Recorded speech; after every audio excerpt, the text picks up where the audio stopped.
আসসালামু আলাইকুম প্রিয় নবম দশম শ্রেণীর শিক্ষার্থী বন্ধুরা আজ আমরা আলোচনা করব নবম দশম শ্রেণীর পদার্থবিজ্ঞান বিষয়ের প্রথম অধ্যায় অর্থাৎ ভৌত জগতের পরিমাপ। এই অধ্যায়ের খুবই গুরুত্বপূর্ণ একটা টপিক, সেটা হচ্ছে স্ক্রু গজ। বন্ধুরা, তোমরা আমার হাতে যে যন্ত্রটি দেখতে পাচ্ছ, এই যন্ত্রটিকে বলা হয় হচ্ছে স্ক্রু গজ। আমি তোমাদের বলেছিলাম যে স্ক্রু গজের সাহায্যে সরাসরি প্র্যাকটিক্যালি আমরা কিভাবে কোনো একটা বস্তুর দৈর্ঘ্য পরিমাপ করব বা ব্যাস পরিমাপ করব সেটি তোমাদেরকে দেখিয়ে দেয়া হবে। প্রিয় শিক্ষার্থী বন্ধুরা, আজ আমি তোমাদের সেই কাঙ্ক্ষিত স্ক্রু গজ নিয়ে হাজির হয়েছি। এটার সাহায্যে খুব সহজে তোমাদেরকে দেখিয়ে দিব কিভাবে স্ক্রু গজের সাহায্যে যে কোনো বস্তুর দৈর্ঘ্য পরিমাপ করতে হয়। তাই অবশ্যই ভিডিওটি না টেনে সম্পূর্ণ করো। ইনশাআল্লাহ স্ক্রু গজ সংক্রান্ত যে কোনো তথ্য তোমাদের কোনো সমস্যা হবে না। বন্ধুরা দেখো, ভিডিওর শুরুতে তোমাদেরকে একটা কথা বলে নেই যে স্ক্রু গজ সম্পর্কে কোনো একটা জিনিস পরিমাপ করতে হলে স্ক্রু গজ সম্পর্কে প্রত্যেকটা জিনিস সম্পর্কে আগে ভালো ধারণা থাকতে হবে। অর্থাৎ আমার কাছে যে এই স্ক্রু গজটা আছে, এই স্ক্রু গজের কোন অংশের নাম কি সেটা কিন্তু আমাদের ভালো ধারণা থাকতে হবে। দেখো, আমি তোমাদেরকে প্রথমত একটু ভেঙে ভেঙে আলাদা আলাদা পার্ট বাই পার্ট তোমাদেরকে বলে দেই যে কোন অংশটার নাম কি। তোমরা সাথে সাথে সেটাকে মনে রাখবে এবং সেটাকে খাতায় নোট করে নিতে পারো। দেখো বন্ধুরা, এই যে সম্পূর্ণ স্ক্রু গজের অনেকগুলো পার্ট আছে। দেখো, এইটুকু হচ্ছে ইউ আকৃতির ফ্রেম। এটার নাম হচ্ছে ইউ আকৃতির ফ্রেম, কারণ এটা ইংরেজি বর্ণমালার ইউ এর মতো, এই জন্য এই ফ্রেমটাকে বলা হয় ইউ আকৃতির ফ্রেম। এরপরে দেখো, এই যে এখানে এই জায়গাতে যেটা দেখতে পাচ্ছ, এখানে কিন্তু মূলত দুইটা চোয়াল আছে, অর্থাৎ এখানে কিন্তু দুইটা চোয়াল আছে। দেখো, এই যে সর্ব বাম পাশে এখানে যেটা দেখতেছো, এই যে এই অংশটা কিন্তু আমরা ঘুরাতে পারবো। এই অংশটা যদি আমরা ঘুরাই তাহলে এই যে দেখো, এই জায়গাতে খেয়াল করবা, দেখবা যে এই স্কেলটা এই দিক বরাবর সরে যাবে। একটু খেয়াল করো, এই যে দেখো ওই দিক বরাবর স্কেলটা কিন্তু সরে যাচ্ছে, আমি কিন্তু ঘুরাচ্ছি। সেটা কিন্তু এই যে এইখানে লেখাগুলো দেখলেই বুঝতে পারবে আমি কিন্তু এটা ঘুরাচ্ছি।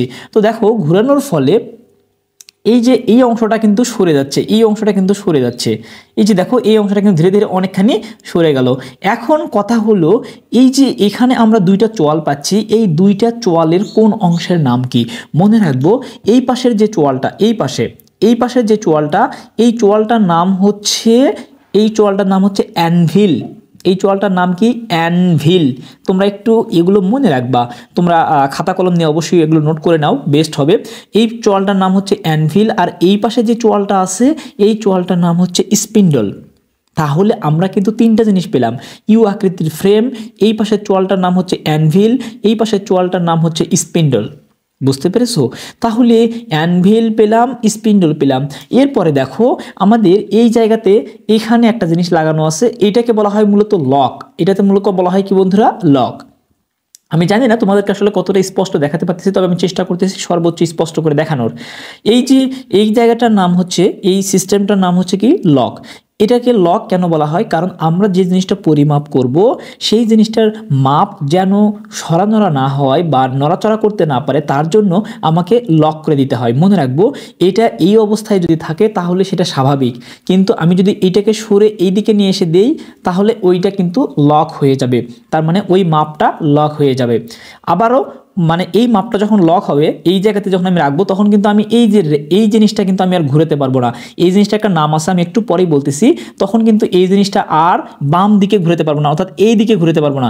একটু খেয়াল করো, আমরা এই দিকে কিন্তু ঘুরাতে পারবো না, অর্থাৎ বাম দিকে আর ঘুরাতে পারবো না। ডান দিকে ঘুরাতে গেলে একটা সাউন্ড চলে আসবে, দেখবে একটা সাউন্ড চলে আসবে। আমি তোমাদের জাস্ট সাউন্ডটা একটু মাইক্রোফোনের কাছাকাছি নিয়ে জাস্ট শুনিয়ে দিচ্ছি যে কেমন সাউন্ডটা হবে। আমার বিশ্বাস তোমরা সাউন্ডটা শুনতে পেরেছো। এবার খেয়াল করো, এই যে সাউন্ডটা যখন আসবে তখন কিন্তু মূলত আর পরিমাপটা সরানোরা হবে না। তাহলে আমরা বুঝতে পেলাম কি কি জিনিস। দেখো, ইউ আকৃতির ফ্রেম পেলাম, তোমার হচ্ছে অ্যানভিল পেলাম, স্পিন্ডল পেলাম। এরপরে দেখো, এই জায়গাতে একটু খেয়াল করো, এই যে এখানে দেখো মূলত মাঝ বরাবর একটা স্কেল আছে, দাগ কাটা আছে। মাঝ বরাবর যে স্কেলটা দাগ কাটা আছে, এই স্কেলটাকে বলা হয় রৈখিক স্কেল। এই স্কেলটাকে বলা হয় কি রৈখিক স্কেল। এটা অনেকখানি হতে পারে, অর্থাৎ এটা তোমার হচ্ছে সর্বোচ্চ। আমার কাছে যে যন্ত্রটা আছে এই যন্ত্রটার এই যে এই পাশে এখানে নিচে লেখা থাকে যে আমার কাছে এই যন্ত্রটার সাহায্যে সর্বনিম্ন 0 সেন্টিমিটার হতে সর্বোচ্চ 0 মিলিমিটার হতে সর্বোচ্চ 25 মিলিমিটার পর্যন্ত যে কোনো বস্তু পরিমাপ করা সম্ভব। তার মানে এইটা সর্বোচ্চ 25 মিলিমিটার পর্যন্ত যেতে পারে। আমি তোমাদেরকে জাস্ট একটু দেখিয়ে দিচ্ছি খুব দ্রুত ঘুরিয়ে।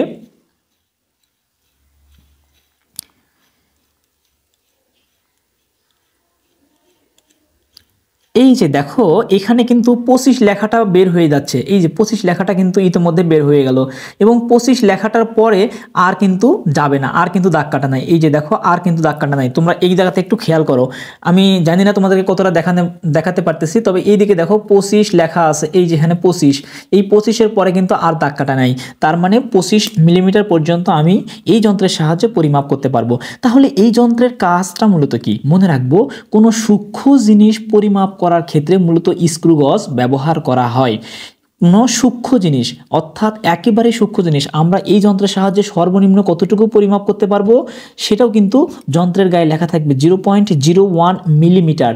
তার মানে বুঝতেই পারতেছো কত ছোট্ট জিনিস এই যন্ত্রের সাহায্যে পরিমাপ করা সম্ভব। সুতরাং আমরা এই যন্ত্র দিয়ে একদম সূক্ষ্ম জিনিস পরিমাপ করতে পারবো। তাহলে এই জায়গাতে আমাদের রৈখিক স্কেল পেলাম। আর এই দিকে দেখো একটু খেয়াল করো, এই জায়গাতে একটা স্কেল কিন্তু ঘুরতেছে, এই যে এই জায়গাতে যে স্কেলটা ঘুরতেছে এই স্কেলটাকে মূলত বলা হয় হচ্ছে বৃত্তাকার স্কেল। একটু খেয়াল করো, ওই স্কেলটা কিন্তু ঘুরতেছে, এই যে দেখো যে স্কেলটা ঘুরতেছে ওই স্কেলটাকে বলা হয় কি বৃত্তাকার স্কেল। তার মানে এই স্কেলটাকে বলা হয় হচ্ছে বৃত্তাকার স্কেল। একটু ভালো করে মনে রাখবো। এরপরে আরেকটা জিনিস পাচ্ছি আমরা, এই যে এখান থেকে এই পর্যন্ত এইটুকুকে বলা হয় হচ্ছে থিম্বল। এখান থেকে এইটুকুকে বলা হয় কি থিম্বল, অর্থাৎ এরকম দেখো ডোরা কাটা থাকবে, অর্থাৎ এইটা শুধুমাত্র এরকম মানে তোমার খাস কাটা থাকবে আর কি। এইরকম এই অংশটাকে বলবো হচ্ছে কি থিম্বল। এরপরে এই যে শেষে আমরা যেটা ধরে মূলত স্ক্রু গজটাকে ঘুরাবো এই অংশটার নাম হচ্ছে কি বন্ধুরা র্যাচেট বা টুপি। তাহলে আমরা কি পেলাম? এই অংশটার নাম হচ্ছে র্যাচেট বা টুপি, এই অংশটার নাম হচ্ছে থিম্বল। তারপরে এই যে এখানে যেটা আছে এই জায়গাতে যেটা আছে সেটা হচ্ছে কি বৃত্তাকার স্কেল, অর্থাৎ এই যে স্কেলটা ঘুরতেছে সেই স্কেলটাকে বলে বৃত্তাকার স্কেল। আর মাঝ বরাবর যে স্কেলটাকে আছে এটাকে বলা হয় হচ্ছে প্রধান স্কেল বা রৈখিক স্কেল। এরপরে তোমার হচ্ছে এই জিনিসটাকে বলা হয় লক, এটাকে আমরা লক করে দিতে পারবো। এরপরে হচ্ছে এই সম্পূর্ণ অংশটা, এটা হচ্ছে ইংরেজি বর্ণমালার ইউ এর মতো, যার কারণে এটাকে বলা হয় ইউ আকৃতির ফ্রেম। এই পাশেটাকে বলা হয় অ্যানভিল, এই চোয়ালটাকে বলা হয় অ্যানভিল, আর এই চোয়ালটাকে বলা হয় হচ্ছে স্পিন্ডল। তাহলে তোমরা নিশ্চয়ই প্রত্যেকটা অংশ সম্পর্কে ধারণা পেয়ে গেছো। এবার আমরা এই যন্ত্রের সাহায্যে কোনো কিছু পরিমাপ করতে হলে আমাদেরকে আর কয়েকটা জিনিস একটু জানা থাকতে হবে। সেটা হচ্ছে যে এই যন্ত্রের কোনো ত্রুটি আছে কিনা। তোমরা জানো যে স্ক্রু গজ বা স্লাইড ক্যালিপার্সের সাহায্যে যে কোনো বস্তু পরিমাপের জন্য সর্বমোট 3 ধরনের ত্রুটি থাকতে পারে। আমি ত্রুটি নিয়ে আলাদা একটা ভিডিও আপলোড করব, সেখানে আমি বলে দিব যে ত্রুটি সর্বমোট কয় ধরনের হতে পারে। সেখানে জানো যে মোটে 3 ধরনের ত্রুটি হতে পারে, জাস্ট এটুকু মনে রাখো। একটা হচ্ছে দৈব ত্রুটি, একটা হচ্ছে যান্ত্রিক ত্রুটি, আর একটা হচ্ছে ব্যক্তিগত ত্রুটি। আমরা ত্রুটি নিয়ে আলাদা ভিডিও আপলোড করব। এবার কথা হলো, আমার কাছে যে যন্ত্রটা আছে এই যন্ত্রের কোনো যান্ত্রিক ত্রুটি আছে কিনা এটা আমরা কি করে বুঝবো? মনে রাখবো, যখন দেখব যে এই যে এটা ঘুরতে ঘুরতে এই জায়গাতে জিরো দাগ, এই যে মাঝখানের অর্থাৎ রৈখিক স্কেলের জিরো দাগ, এই যে এখানে দাগটা যেটা দেখতে পাচ্ছ, আমি কলমের নিপে যে জায়গাতে ধরছি একটু খেয়াল করো, এই জায়গাতে বলা হয় হচ্ছে জিরো দাগ। এই জিরো মানে রৈখিক স্কেলের জিরো দাগ, এই রৈখিক স্কেলের জিরো দাগটার সাথে বৃত্তাকার স্কেলের যে জিরো দাগ যদি মিলে যায়, বৃত্তাকার স্কেলের জিরো দাগটা যদি মিলে যায়, তাহলে সেটাকে আমরা বলবো হচ্ছে কি যন্ত্রটার কোনো ত্রুটি নাই। একটু ভালো করে খেয়াল করো।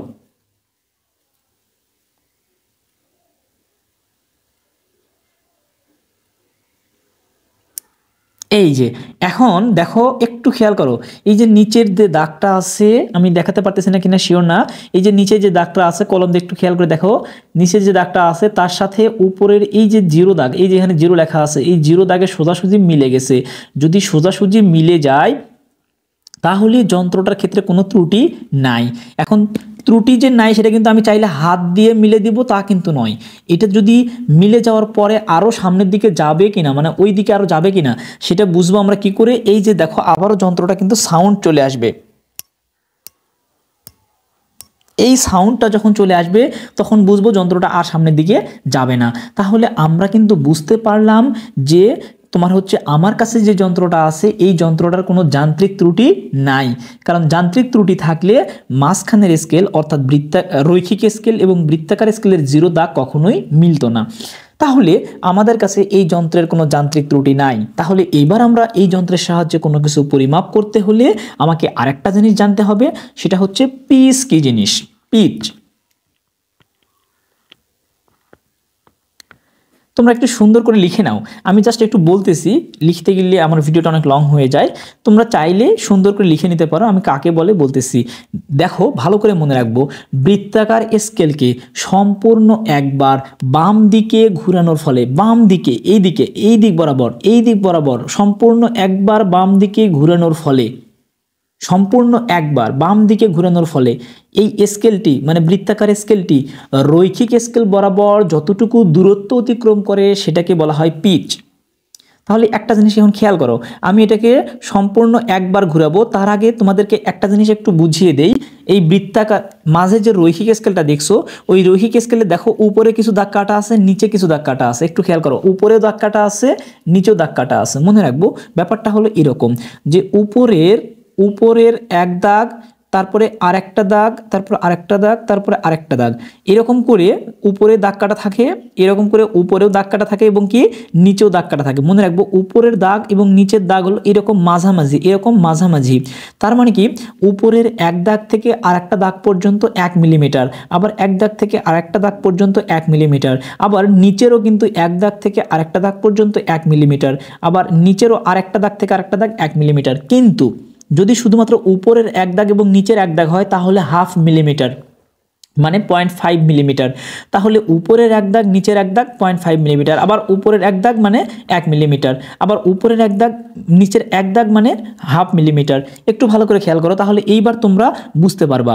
তাহলে আমার কাছে যে যন্ত্রটা আছে এটার পিচ কতটুকু হবে? পিচ কি বললাম যে বৃত্তাকার স্কেলকে সম্পূর্ণ একবার ঘোরানো হলে এটি রৈখিক স্কেল বরাবর যতটুকু দূরত্ব অতিক্রম করে তাকে পিচ বলে।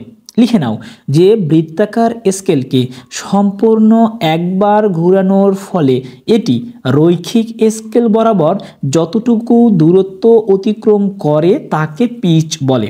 লিখে নিও। এবার দেখো, এবার বৃত্তাকার স্কেলটাকে আমি সম্পূর্ণ একবার ঘোরাবো। একটু ভালো করে আমি ক্যামেরাতে ফোকাস করার চেষ্টা করতেছি, তোমরা একটু ভালো করে খেয়াল করো।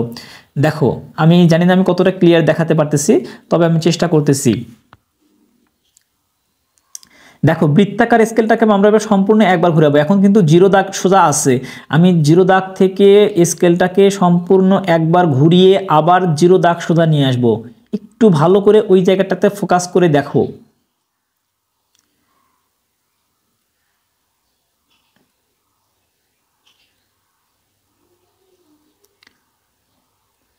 এই যে দেখো এখন কিন্তু আবার জিরো দাগ বরাবর আসে, তাহলে আমি জিরো দাগ থেকে আবারও জিরো দাগ বরাবর নিয়ে আসলাম বৃত্তাকার স্কেলের। তাহলে বৃত্তাকার স্কেলের জিরো দাগ থেকে আবারও জিরো দাগ বরাবর আনার ফলে একটু খেয়াল করো, জিরো দাগ পর্যন্ত আনার ফলে এটি রৈখিক স্কেল বরাবর দেখো কতটুকু দূরত্ব অতিক্রম করছে। দেখো উপরের এক দাগ এবং নিচের এক দাগ স্পষ্ট দেখা যাচ্ছে, অর্থাৎ আমি একটু কলম দিয়ে এখন বোঝানোর চেষ্টা করি।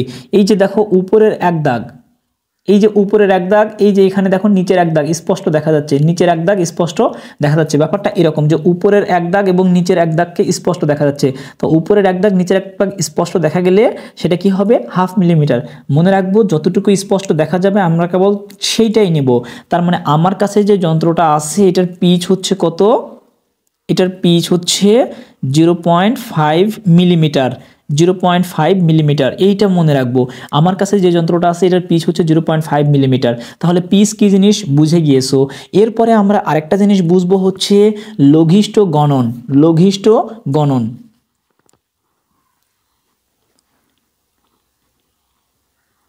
লঘিষ্ঠ গণন, লঘিষ্ঠ গণন এই জিনিসটাকে বলা হয় হচ্ছে এলসি, মানে হচ্ছে least count. Least count, LEAST, least COUNT, least count. লঘিষ্ঠ গণন সমান সমান সূত্র হলো, লঘিষ্ঠ গণন সূত্র হলো পিচ ভাগ বৃত্তাকার স্কেলের মোট দাগ সংখ্যা, বৃত্তাকার স্কেলের মোট দাগ সংখ্যা।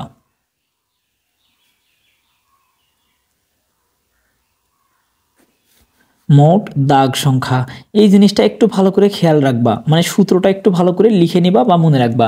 তাহলে লঘিষ্ঠ গণন বা এলসি মানে হচ্ছে লিস্ট কাউন্ট ইকুয়াল, সূত্র হলো পিচ ভাগ বৃত্তাকার স্কেলের মোট দাগ সংখ্যা। মানে হলো এই যন্ত্রের ক্ষেত্রে লঘিষ্ঠ গণন বা একটা ধ্রুবক পাবো, সেই ধ্রুবকটাকে বলা হয় হচ্ছে লিস্ট কাউন্ট বা এলসি। এই ধ্রুবকটা কতটুকু হবে সেটা বের করার জন্য নিয়ম হচ্ছে পিচ ভাগ বৃত্তাকার স্কেলের মোট দাগ সংখ্যা। তাহলে আমার কাছে যে যন্ত্রটা আছে এই যন্ত্রটার ক্ষেত্রে পিচ কত পেয়েছি বন্ধুরা, আমরা 0.5 মিলিমিটার পেয়েছি পিচ। এরপরে বৃত্তাকার স্কেলের মোট দাগ সংখ্যা, তাহলে বৃত্তাকার স্কেলের মোট কয়টা দাগ আছে একটু খেয়াল করো আবারও। আমার কাছে যে যন্ত্রটা আছে এই যে দেখো এখানে 45 দাগের পরে আমরা যদি ঘুরিয়ে নিয়ে যাই 0, তার মানে 45-এর পরে 0, এবং দেখো 45-এর পরে আরও কিন্তু 5টা দাগ আছে, 45-এর পরে। এই একটু খেয়াল করো, এই যে এখানে দেখো 45 লেখা আছে, এরপরে যদি আমরা এটা ধীরে ধীরে ঘুরাই তারপরে 5 দাগ পরে 0 লেখা আছে, এবং এরপরে আবার ওই যে 5 লেখা আছে, তার মানে 5টা করে বৃদ্ধি পেয়েছে। তাহলে খেয়াল করো তো যে 45-এর পরে 5 দাগ মানে কি মোটে 50 দাগ, তার মানে যেটা 0 দাগ সেটা মূলত কি দাগ 50 দাগ। তার মানে আমার এই স্কেলে বৃত্তাকার স্কেলে সর্বমোট দাগ সংখ্যা হলো কত বন্ধুরা 50। আমার কাছে যে বৃত্তাকার স্কেল সেটার সর্বমোট দাগ সংখ্যা হলো 50।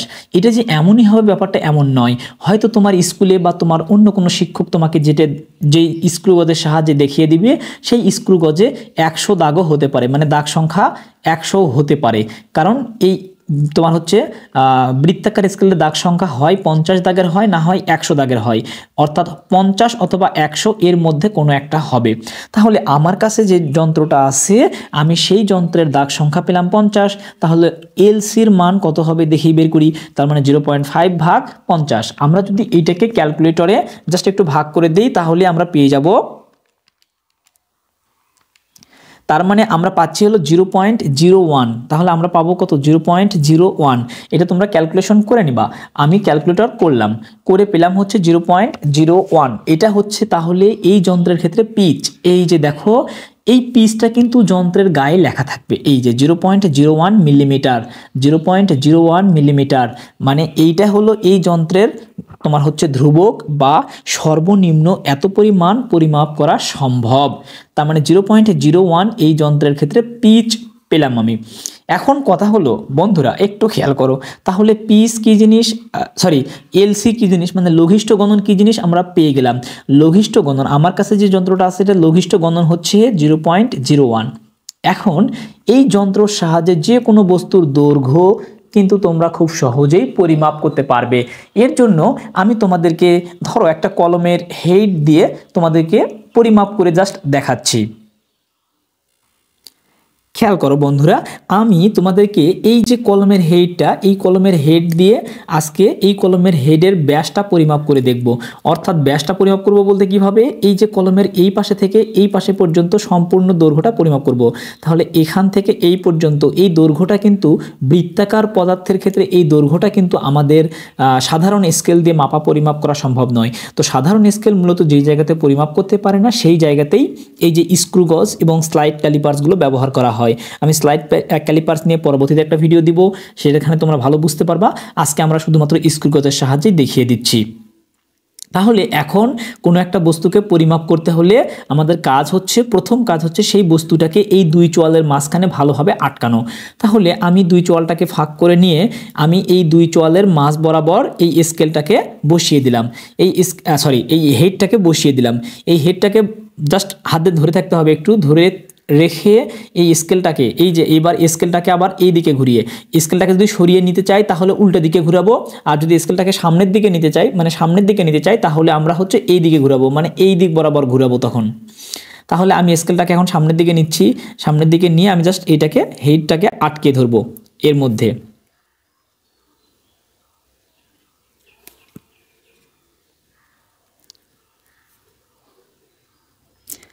একটু খেয়াল করো বন্ধুরা, আমি তোমাদেরকে জাস্ট দেখিয়ে দিচ্ছি যে এই হেডটার ব্যাস কতটুকু হবে আমরা এটা পরিমাপ করব। তো হেডটাকে আটকালাম, আটকানোর পরে কাজ হচ্ছে আমার তোমার হচ্ছে এটা ভালোভাবে মাথামাথি তোমার হচ্ছে ঠেকিয়ে দিতে হবে। তো পুরোপুরি যদি আমরা ঠেকিয়ে দিতে চাই তাহলে আমাদের এই যে সাউন্ডটা চলে আসবে। যখন এই সাউন্ডটা চলে আসবে, আমি আবারও তোমাদেরকে সাউন্ডটা শুনিয়ে দিচ্ছি, তখন বুঝে যাব যে এই তোমার হচ্ছে স্পিন্ডলটা আর এই দিকে যাবে না, স্পিন্ডলটা আর এই দিকে যাবে না, মানে অ্যানভিলের দিকে আর যাবে না। তাহলে কীরকম সাউন্ড চলে আসবে তখন একটু ভালো করে খেয়াল করো। এই সাউন্ডটা কিন্তু চলে আসবে। এই সাউন্ডটা যখন চলে আসবে তখন বুঝবো যে এই স্পিন্ডল এবং অ্যানভিলটা ভালোভাবে আটকে গেছে। এখন দেখো আমার কাছ থেকে কিন্তু এই হেডটা কিন্তু আর পড়বে না, কারণ ওটা ভালোভাবে আটকে গেছে। এরপরও যদি মাপটা সরানোরা হওয়ার সম্ভাবনা থাকে, এর জন্য কিন্তু মূলত এই যে লকটা, এখন আমরা এই লকটাকে এই দিক বরাবর লাগিয়ে দিলাম, এখন এই মাপটা কিন্তু লক হয়ে গেল। এখন আমরা হেডটাকে চাইলে সরিয়েও নিতে পারবো, কারণ আমরা এই মাপটাকে পরিমাপটাকে লক করে দিয়েছি। লক করে দিলে এই পরিমাপটা আর সরানোরা হওয়ার কোনো সুযোগ নাই। তাহলে আমরা এখন হেডটা বের করে রাখি। বের করে এবার আমরা এই যে এই জায়গাতে কিছু মাপযোগ দেখে আমরা ওই জিনিসটার ব্যাস পরিমাপ করব। তো এর জন্য আমাদের একটা সূত্র জানা লাগবে। আমি যেহেতু এটা লক করে দিয়েছি, এই পরিমাপটা সরানোরা হওয়ার কোনো সুযোগ নাই, তো আমরা এখানে এখন একটা সূত্র লিখব কিভাবে পরিমাপ করা হয়। এর জন্য ডি ব্যাস বা দৈর্ঘ্য, কোনো একটা বস্তুর ব্যাস বা দৈর্ঘ্য পরিমাপ করার জন্য ডি ইকুয়াল সূত্র হলো L plus C into L C. এইটা হলো সূত্র, L plus C into L C. এই জায়গাতে এলটা হলো রৈখিক স্কেল পাঠ বা প্রধান স্কেল পাঠ, তোমরা একটু লিখে নিও। এলটা হলো রৈখিক স্কেল পাঠ বা প্রধান স্কেল পাঠ। এরপরে সিটা হলো বৃত্তাকার স্কেল পার্ট, সার্কেল বা বৃত্তাকার স্কেল পার্ট। এরপরে এলসি তো আগেই বলে দিয়েছি লঘিষ্ঠ গণন, এর সাথে যদি ত্রুটি থাকতো তাহলে প্লাস মাইনাস ত্রুটি, মানে প্লাস ত্রুটি হলে প্লাস, মাইনাস ত্রুটি হলে মাইনাস। আমি ত্রুটি নিয়ে আলাদা ভিডিও করব। তাহলে আমরা পেলাম হচ্ছে L plus C into L C. এটাই হলো আমাদের তোমার হচ্ছে স্ক্রুগজের সাহায্যে যে কোনো বস্তু পরিমাপের সূত্র। এখন এলটা হলো রৈখিক স্কেল পার্ট, মানে হলো ওই যে মাঝ বরাবর যে স্কেলটা সেটাকে বলা হয় রৈখিক স্কেল। এই রৈখিক স্কেল বরাবর কয়টা দাগ স্পষ্ট দেখা যাচ্ছে। যদি উপরের এক দাগ এবং নিচের এক দাগ দেখা যায় তাহলে কিন্তু আমাদের হাফ ধরে নিতে হবে। তাহলে একটা জিনিস খেয়াল করো, আমি তোমাদেরকে জাস্ট দেখিয়ে দিচ্ছি, একটু খেয়াল করো। এই যে উপরে দেখো 0 লেখা, এখানে 5 লেখা, তার মানে 5 অতিক্রম করে গেছে।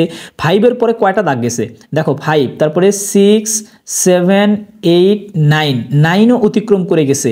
9 অতিক্রম করে নিচের একটা দাগ স্পষ্ট দেখা যাচ্ছে, কিন্তু উপরের পরের দাগটা কিন্তু স্পষ্ট না। 9 কিন্তু অতিক্রম করেছে।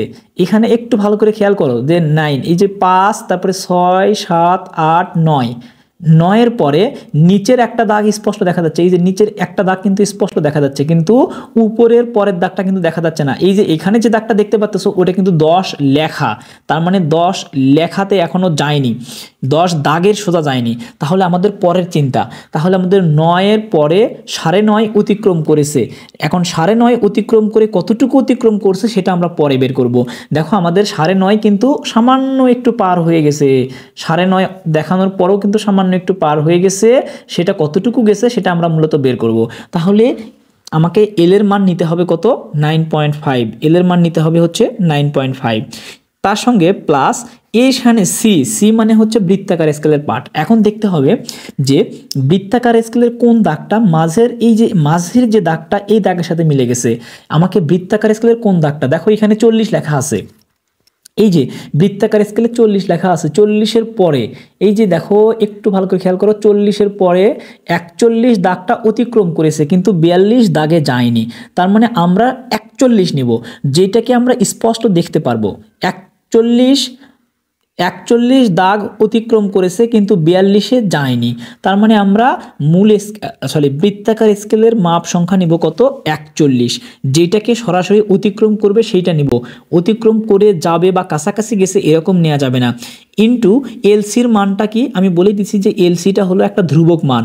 আমি এই যন্ত্রের সাহায্যে যতবার পরিমাপ করব সব ক্ষেত্রে আমাকে এলসির মানটা ফিক্সড 0.01 ধরে নিতে হবে। তাহলে এই জায়গাতে এলসির মানটা কত 0.01। এখন আমরা এই গুণটা আগে করে নেব, তার সাথে এটা যোগ করলে আমাদের এই তোমার হচ্ছে হেডটার ব্যাস বের হয়ে আসবে। আমি জাস্ট ক্যালকুলেশনটা এখন তোমাদেরকে করতেছি, তোমরা জাস্ট ক্যালকুলেশনটা করে নিতে পারো।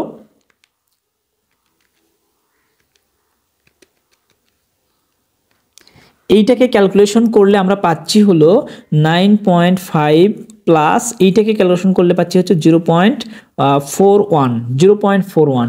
তার মানে আমরা যদি এটার সাথে এখন এটা যোগ করে দেই তাহলে আমরা পাবো হচ্ছে 9.91। তাহলে আমাদের পরিমাপটা আসতেছে 9.91। তার মানে কি দেখো, একটু ভালো করে খেয়াল করো, আমার কাছে যে হেডটা আছে এই হেডের ব্যাস হলো মানে উপরের এই পৃষ্ঠ থেকে এই পৃষ্ঠ পর্যন্ত, উপরের এক পৃষ্ঠা থেকে এক পৃষ্ঠ পর্যন্ত, মানে এই পৃষ্ঠ থেকে এই পৃষ্ঠ পর্যন্ত ব্যাস হলো 9.91। এটা কিন্তু মিলিমিটার, এটা কিন্তু মিলিমিটার। তাহলে আমরা আবারও একটু খেয়াল করি যন্ত্রটার দিকে, আমার কিন্তু 9.5 দাগটা অতিক্রম করেছিল, কিন্তু ওই যে 10 দাগটা স্পষ্ট নয়, অর্থাৎ 10 দাগের সামান্য একটু কম ছিল। ওই সামান্য কম কতটুকু, ওই যে 9.91 পেলাম আমরা, তার মানে আমাদের 10 দাগে যায়নি, আমাদের 10 দাগে যায়নি, তার মানে 9.91 মিলিমিটার। অর্থাৎ 1 মিলিমিটারকেও আমরা অনেকগুলো সূক্ষ্ম ভাগে ভাগ করে সর্বনিম্ন 0.01 মিলিমিটার পর্যন্ত পরিমাপ করতে পারবো আমাদের কাছে যে যন্ত্রটা আছে এই যন্ত্রের সাহায্যে। তাহলে বুঝতেই পারতেছো স্ক্রুগজের সাহায্যে কত সূক্ষ্ম জিনিস পরিমাপ করা হয়। প্রিয় শিক্ষার্থী বন্ধুরা, আমার বিশ্বাস তোমরা স্ক্রুগজের সাহায্যে যে কোনো জিনিস এখন পরিমাপ করতে পারবে। এখন স্ক্রুগজ সম্পর্কে তোমাদের সম্পূর্ণ ধারণা হয়ে যাওয়ার কথা। প্রিয় শিক্ষার্থী বন্ধুরা, তোমাদের কাছে যদি ভিডিওটি ভালো লেগে থাকে তাহলে অবশ্যই বন্ধুদের মাঝে বেশি বেশি শেয়ার করে দিও, এবং পরবর্তীতে আমি তোমাদের দেখানোর চেষ্টা করব স্লাইড ক্যালিপার্সের সাহায্যে কিভাবে কোনো বস্তুর ব্যাস বা ভিতরের ব্যাস পরিমাপ করা হয় বা দৈর্ঘ্য পরিমাপ করা হয়। ধন্যবাদ।